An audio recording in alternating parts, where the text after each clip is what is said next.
지금 이 순간 여러분 곁에 있는 사람이 여러분의 착함을 이용하고 있다면 어떻게 하시겠습니까? 혹시 착한 성격이라는 이유로 원하지 않는 부탁을 들어주고 싫은 말도 삼키고 누군가의 불편한 감정까지 모두 여러분이 감당하고 있지는 않나요? 누군가는 말합니다. 착하면 손해본다고. 그래도 우리는 착해야 한다고. 하지만 그 착함이 사람 아닌 사람에게 향할 때 그것은 미덕이 아니라 스스로를 망가뜨리는 길이 됩니다. 오늘의 방송은 바로 이 지점에서 시작됩니다. 모두에게 친절하면 안 되는 이유. 사람 아닌 사람에게까지 착하게 대하다가 오히려 상처받고 인생이 꼬여버리는 이유에 대해 하나씩 깊이 들여다보겠습니다. 이야기의 시작은 한 여성의 사연에서 출발합니다. 부산에 사는 정서윤 씨는 어릴 때부터 늘 착하다는 말을 들으며 자랐습니다. 학교에서 친구들이 빵을 떼어달라고 하면 자기 몫을 줄 정도였고 어른들 앞에서는 늘 웃으며 인사하고 한 번도 거절을 못하는 아이였지요. 그렇게 자란 성격은 어른이 되어서도 변하지 않았습니다. 회사에서도 주말에 팀장 대신 문서를 정리하고 동료 부탁을 거절 못해 야근까지 도맡았습니다. 문제는 그런 서윤 씨의 착함을 좋아하는 사람이 많았다는 것이 아니라 이용하려는 사람이 너무 많았다는 점입니다. 특히 서윤 씨의 대학 동창 중 한 사람은 경제적으로 어려워졌다며 자꾸 돈을 빌려달라고 했고 그때마다 서윤 씨는 혹시 내가 거절하면 이 친구가 더 힘들어질까봐 라는 생각에 매번 도와주었습니다. 결과는 한 번도 제대로 갚은 적 없는 돈, 돌아오지 않는 연락, 그리고 나중엔 그 친구가 다른 사람에게 서윤이는 말만 하면 다 해준다니까 좀 만만하긴 하지 라는 말을 했다는 걸 듣게 되었습니다. 그 순간 서윤 씨는 처음으로 자신의 착함이 누군가에겐 호구로 보였다는 걸 깨달았습니다. 여러분, 착하다는 것은 결코 나쁜 것이 아닙니다. 하지만 그 착함이 사람 아닌 사람에게 흘러갈 때 그건 더 이상 미덕이 아닙니다. 탈무드에는 이런 말이 있습니다. 사자는 토끼에게 웃지 않는다. 웃는 순간 토끼는 더 깊은 함정으로 달려간다. 누구에게든 친절하라는 말은 아름답지만 모든 사람에게 친절하라는 말은 위험합니다. 오늘 방송에서는 착한 성격이 왜 위험해지는지, 착함이 통하지 않는 사람의 특징은 무엇인지, 그리고 스스로를 지키며 살아가는 법에 대해 하나씩 나누어 보겠습니다. 이번에는 착한 성격으로 인해 크게 다치게 된 또 다른 사연을 통해 그 위험성을 더 가까이 들여다보겠습니다. 경기도 안양에 사는 최지훈 씨는 누구에게나 예의 바르고 정이 많은 사람이었습니다. 고등학교 시절부터 친구들 사이에서 의리 있는 친구로 통했고 군대에서도 힘든 동료를 챙기느라 자신의 휴식 시간까지 쪼개곤 했습니다. 사회에 나와서도 마찬가지였습니다. 그는 대기업의 격리부서에서 일하면서 업무적으로 만나는 거래처 직원에게까지 늘 정중하게 대했고 식사 자리나 회식 자리에서 불편한 분위기를 참아가며 모두가 불쾌하지 않도록 중재하는 역할을 도맡았습니다. 하지만 어느 날 그의 인생에서 가장 큰 후회로 남은 사건이 생겼습니다. 거래처 중 한 업체의 직원이 자꾸 개인적으로 연락을 하기 시작한 겁니다. 처음엔 업무적인 이야기였지만 점점 부탁의 내용이 바뀌었습니다. 지훈 씨, 이번 달 정산 좀 일찍 해주시면 안 될까요? 사실은 집안 사정이 좀 있어서 그런데 회사에서 먼저 처리되면 너무 감사할 것 같아요. 지훈 씨는 처음엔 부담스럽다는 생각이 들었지만 상대가 계속해서 지훈 씨는 진짜 믿음 가요. 이런 거 도와주는 사람이 요즘 어딨어요? 라며 고마움을 표하자 거절을 못하고 서류 처리 일정을 바꿔주기 시작했습니다. 처음엔 작은 요청이었지만 그게 반복되면서 지훈 씨는 결국 회사 규정을 어기는 선까지 도움을 주게 되었습니다. 그리고 그 일은 결국 내부 감사에서 드러났고 지훈 씨는 정직 처분을 받게 되었습니다. 그때 그 업체 직원은 연락도 없이 회사를 그만두고 사라졌고 지훈 씨는 남은 자리에 순진해서 문제 생긴 사람이라는 낙인만 남게 되었죠. 그는 말했습니다. 나는 그냥 사람에게 잘하고 싶었어요. 근데 사람 아닌 사람에게 너무 큰 문을 열어버렸던 거죠. 여러분, 여기서 중요한 건 지훈 씨가 나쁜 일을 하려고 한 것이 아니라는 점입니다. 오히려 착하고 성실하게 살아온 사람일수록 이런 함정에 더 쉽게 빠질 수 있습니다. 왜냐하면 착한 사람은 상대의 아픔에 공감하고 말을 곧이곧대로 믿으며 내가 돕지 않으면 상대가 무너질지도 모른다는 과도한 책임감을 갖기 때문입니다. 하지만 진짜 나쁜 사람은 그 심리를 너무 잘 압니다. 착한 사람의 약점을 미안하다는 말로 눌러가며 고맙다는 말로 포장해서 계속해서 선을 넘게 만듭니다. 탈무드에서는 이런 사람을 달콤한 말 뒤에 칼을 숨긴 자라고 부릅니다. 여러분, 여러분의 착함이 어떤 사람에게는 빛이 되지만 어떤 사람에게는 이용할 수 있는 구멍으로 보일 수 있습니다. 그러니 착한 마음일수록 더 신중해야 합니다. 도와주는 건 괜찮지만 기준은 분명해야 합니다. 정은 나눌 수 있어도 지혜는 지켜야 합니다. 이번에는 모두에게 착하면 안 되는 이유를 심리학적 관점에서 설명하며 착한 성격이 어떤 경계와 선을 가져야 하는지를 살펴보겠습니다. 서울 마포구에 사는 김혜진 씨는 3남매 중 둘째로 어릴 적부터 눈치를 보며 자란 사람이었습니다. 부모님의 사랑은 늘 큰형에게 집중되어 있었고 막내는 늘 보호를 받았기에 혜진 씨는 언제나 스스로를 중간에서 알아서 해야 하는 사람으로 여겼습니다. 그래서일까요? 성인이 된 후에도 그는 싫어요라는 말을 입에 올리지 못했습니다. 회사에서도 상사가 부당한 요구를 해도 고개를 숙였고 동료가 자신의 몫을 떠넘겨도 묵묵히 받아들였습니다. 그래도 내가 하면 덜 힘들지 않을까? 저 사람이 상처받을까봐 이런 생각이 그의 일상이었죠. 그런데 그렇게 착하게 살아온 그에게 가장 큰 배신은 가장 가까운 사람에게서 찾아왔습니다. 결혼 후 8년간 함께 지내온 남편이 그의 그런 성격을 이용해 온갖 경제적 결정권을 독점해왔던 것입니다. 남편은 돈은 내가 벌고 있으니 내가 알아서 쓸게라는 말을 입에 달고 살았고 혜진 씨는 그것이 가정의 평화를 지키는 길이라 믿었습니다. 하지만 어느 날 그의 명의로 된 부동산이 남편의 빚 보증으로 넘어갔다는 사실을 알게 된 순간 모든 게 무너졌습니다. 그제야 혜진 씨는 깨달았습니다. 내가 너무 무른 사람이었다. 하지만 그걸 사람들은 착하다고 불러줬다. 그래서 난 착한 사람이 된 줄 알았는데 그건 그냥 호구였던 거다. 여러분, 착한 성격이 다 좋은 것은 아닙니다. 착한 사람은 자신이 무너지는 걸 몰라도 주변 사람은 다 압니다. 그걸 바라보며 이 사람은 여기까진 봐주겠구나. 이쯤 하면 눈치 보며 도와주겠지. 그렇게 조금씩 한계를 시험합니다. 심리학에서는 이를 경계 모호성이라 부릅니다. 즉, 자신의 한계가 불분명한 사람은 타인의 욕심과 책임을 스스로 감당하게 된다는 뜻입니다.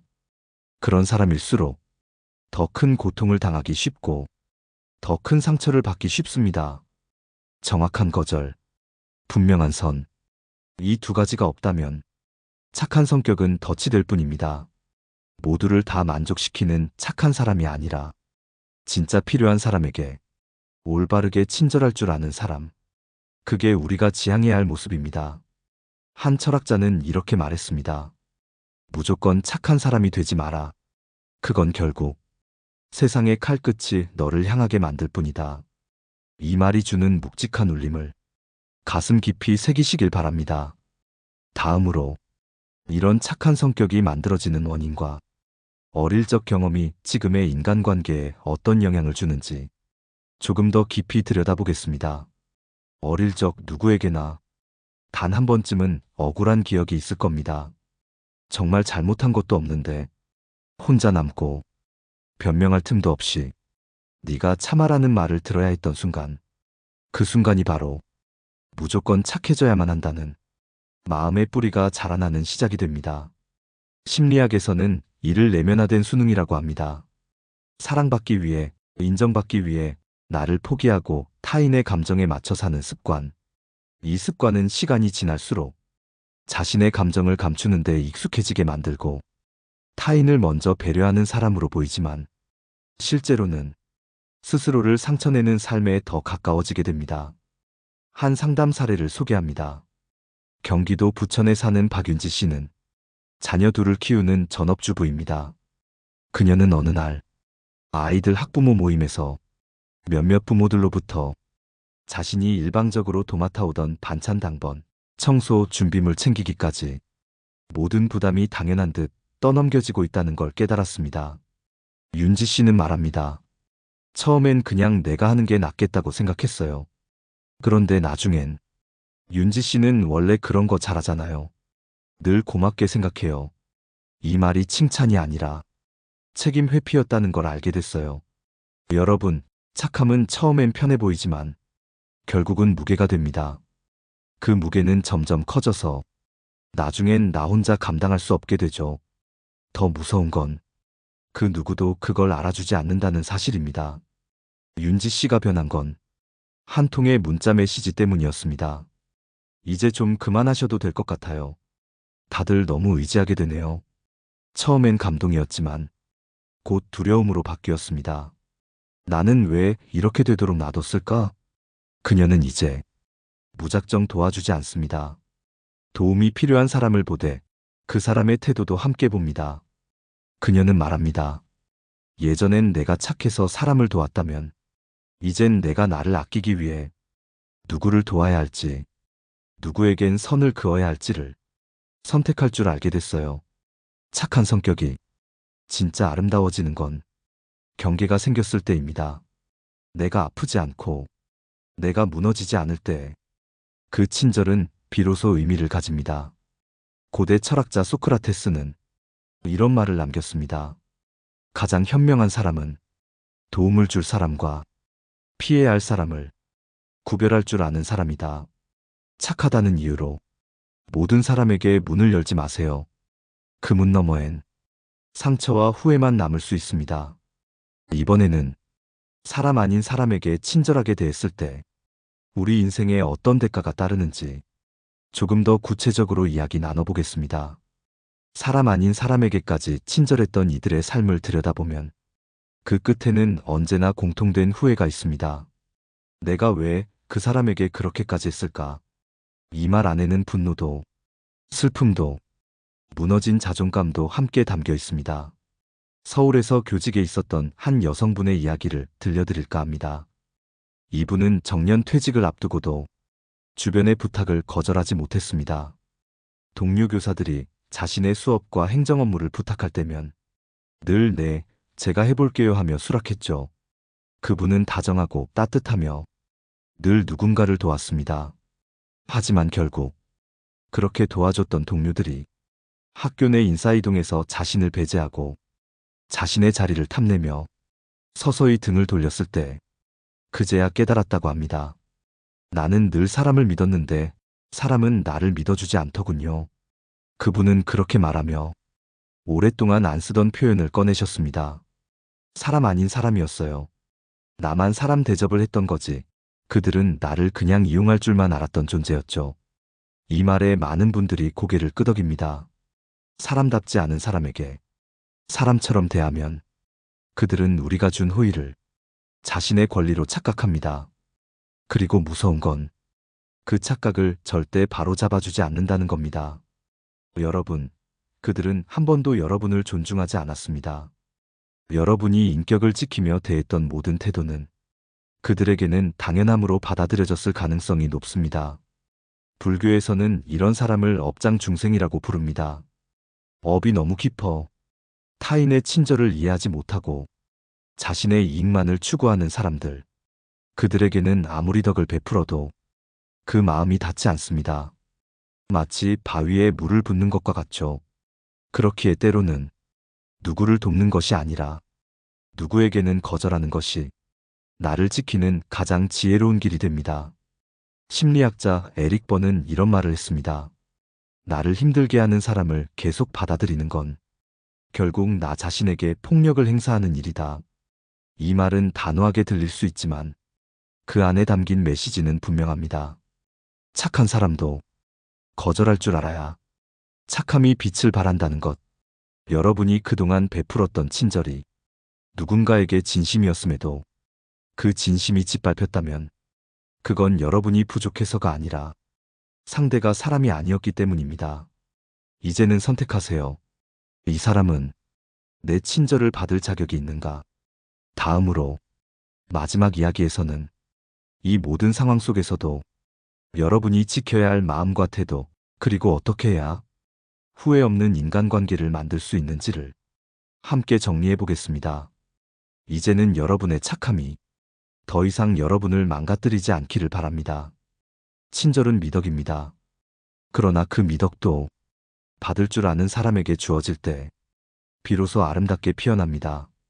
사람 아닌 사람에게 친절을 베풀면 그 친절은 사랑도 배려도 되지 않습니다. 그저 이용당할 수 있는 틈이 되고 무시당할 수 있는 약점으로 전락할 뿐입니다. 부처님께서는 자비를 베푸실 때조차도 그 대상이 누구인지, 그 마음이 닿을 수 있는 존재인지 먼저 살피셨습니다. 경전 속의 이야기 하나를 나누겠습니다. 한 제자가 어느 날 부처님께 묻습니다. 스승님, 저는 모두에게 다정하고 싶습니다. 그런데 왜 저는 항상 상처만 받습니까? 부처님은 조용히 대답하셨습니다. 모두에게 꽃을 나눠주면 꽃밭은 금세 사라진다. 꽃을 돌려줄 수 있는 사람에게 그 꽃을 내어주어라.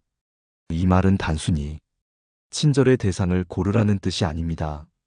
여러분의 시간, 에너지, 마음이라는 귀한 꽃을 그 가치를 아는 사람에게 주라는 뜻입니다. 여러분이 그동안 사람 아닌 사람에게 흘려보낸 친절이 지금의 외로움이 되었다면 그건 여러분이 잘못한 게 아니라 이제는 멈춰야 할 타이밍이라는 신호입니다. 다음부터는 이렇게 해보세요. 첫째, 먼저 친절하지 마세요. 관찰부터 하세요. 그 사람이 여러분의 경계는 존중하는지, 여러분의 말에 귀를 기울이는지, 그 모든 반응을 지켜보는 겁니다. 둘째, 그 사람이 타인을 어떻게 대하는지를 보세요. 남에게 무례한 사람은 언젠가 여러분에게도 그렇게 할 사람입니다. 셋째, 친절을 베풀었을 때 감사함이 돌아오는지, 당연하다는 태도가 돌아오는지를 살펴보세요. 그 반응이 곧 그 사람의 본 모습입니다. 여러분, 착한 사람이 불행해지는 이유는 착해서가 아닙니다. 경계를 만들지 않기 때문입니다. 선한 마음을 가지고 있으면서도 그 마음을 지킬 줄 아는 사람, 그런 사람만이 진짜 좋은 사람입니다. 오늘의 이야기를 마치며 한 고전에서 전해지는 말을 떠올립니다. 인생은 누군가를 위해 사는 것이지만 누구에게나 사는 것은 아니다. 여러분의 친절과 따뜻함이 진심으로 전해질 수 있는 사람에게 닿기를 바랍니다. 이 방송이 여러분에게 위로가 되었기를 바랍니다. 혹시 여러분도 사람 아닌 사람에게 친절했다가 상처받은 적이 있으신가요? 여러분의 이야기 댓글로 들려주세요. 그리고 이 방송이 도움이 되었다면 좋아요와 구독도 부탁드립니다.